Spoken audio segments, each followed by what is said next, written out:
మన plot double registration అయిందా కాలేదా అని ఎలా తెలుసుకుంటాం? ఈసీ తీసినప్పుడు మీరు ప్లాట్ నెంబర్ తోటి ఎంక్వైరీ చేసినప్పుడు సేమ్ డాక్యుమెంట్ నెంబర్తో చేసినప్పుడు కూడా రిఫ్లెక్ట్ అవుతుంది. ఈ ప్లాట్ నెంబర్తో ఎంక్వైరీ చేసినప్పుడు మీరు అన్ని ప్లాట్ నెంబర్ మ్యాచ్ అయ్యే ప్రతి ఈసీ చెక్ చేయండి. 500 వస్తే 500 ఎంక్వైరీ చేయండి. మొత్తం మీరు ప్లాట్ నెంబర్ ఎంక్వైరీ చేయండి. సేమ్ ప్లాట్ నెంబర్తో ఉన్నప్పుడు డైమెన్షన్స్ బౌండరీస్ ఏదైతే ఉన్నాయో అవి రెండు సేమ్ ఉన్నాయా లేదా క్రాస్ వెరిఫై చేయండి. సో రెండు సేమ్ ఉన్నప్పుడు మాత్రం మీకు అర్థమైపోతుంది డబుల్ రిజిస్ట్రేషన్ ఉందని. రెండు సేమ్ డైమెన్షన్స్ ఉండి ప్లాట్ నెంబర్ కూడా సేమ్ ఉంది అంటే డబుల్ రిజిస్ట్రేషన్ అనేది మనం ఐడెంటిఫై చేయొచ్చు. ఇప్పుడు మనం సబ్ రిజిస్టర్ ఆఫీస్కి వెళ్ళి ఈసీ తీసుకుంటాం సార్. చాలా మంది ప్లాట్ పర్చేజ్ అప్పుడు ఈసీ తీసుకుంటారు.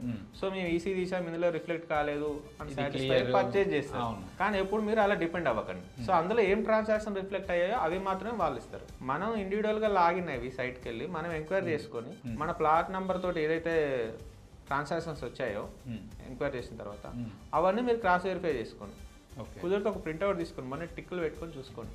ఓకే. సో మీకు డబుల్ రిజిస్ట్రేషన్ ఏమైనా ఉన్నాయా లేదని తెలుస్తుంది.